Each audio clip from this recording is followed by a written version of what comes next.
Okay, let's today try to derive the proton magnetic moment with some electrodynamics.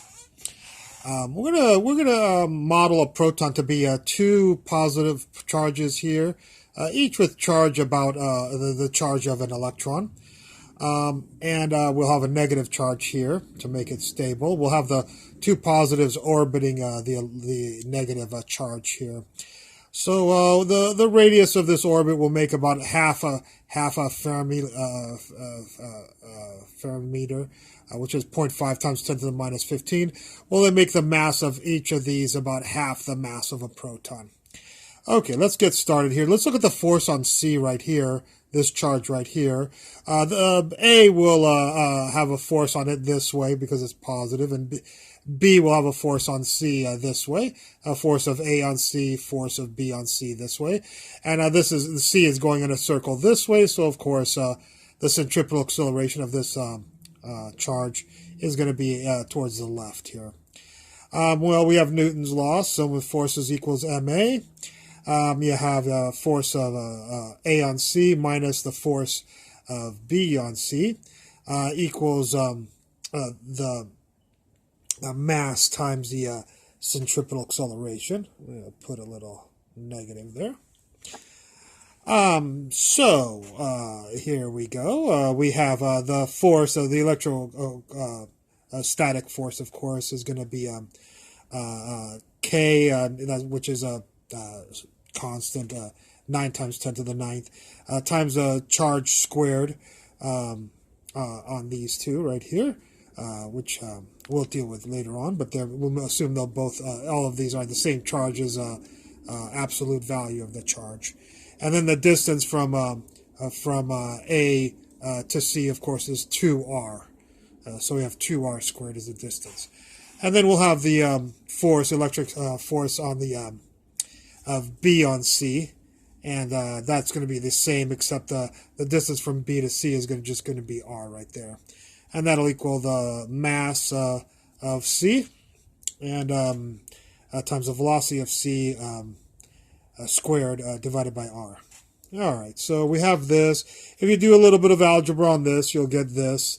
And let's start plugging in some numbers. 3, 2, and 4 will give you the 1.5. K, I told you before, is 9 times 10 to the ninth. The charge is 1.6 times 10 to the minus 19, the charge on a electron or positron.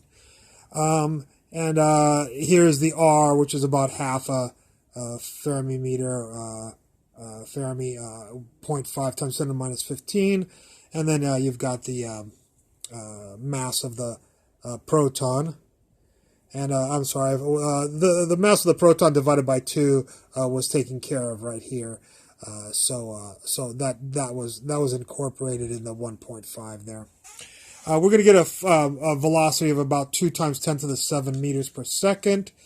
So now we're going to go ahead and calculate we can now calculate the magnetic moment. Current is charge divided by time. The charge here is that's going around is going to be actually two charges of the positron. This one's going around the circle, and this one is going around the circle. We assume there were 2 of them. That would make a stable system. So we have 2e divided by the period, time to go around. All right. Well, the time to go around is, of course, the distance divided by the velocity. So the time equals the distance, of course, is 2 pi r circle divided by the velocity.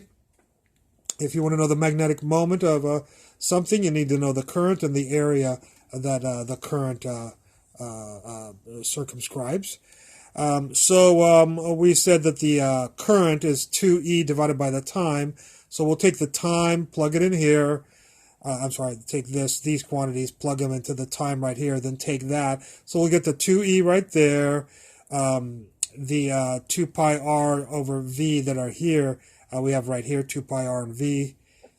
So all of this is the current, these two, 2e and these people right here. And then we need the A, which of course is the area of a circle here. So we have pi r squared. Do a little bit of algebra, and you get a really nice, simple answer. The magnetic moment is equal to the charge on the positron or electron, whatever you want, absolute value of the electron, the radius, and the velocity. So we know the charge on the electron or positron is 1.6 times 10 to the minus 19. We know the radius. We conjectured it that it's 0.5 times 10 to the minus 15, just a rough radius. And then the velocity, we'll use the 2 times 10 to the 7. We'll plug that in there, which will be plugged in there. And if you multiply all those people out, you'll get about 3.2 times 10 to the minus 27. That's not centimeters. That's Coulomb meter squared per second, because of course it's I times A. I is coulombs per second, and A is meters squared. Okay, so we're getting about 3.2 times 10 to the minus 27 for the magnetic moment of this structure here, which again is a very rough calculation, but we're not too far off. You know, the actual magnetic moment of the proton is of course about 14.1 times 10 to the minus 27, so about 5 times that. That can be all adjusted with other stuff here. And there's this, like I said, this is a very back of the envelope calculation, but it's amazing that we can get that close with the very simple algebra here to calculate the magnetic moment. So there might be a little bit of truth to this, the conjecture of this, the structure of the proton being like this. Okay, I hope you enjoyed this lecture. I look forward to any comments at the bottom, and thank you for watching.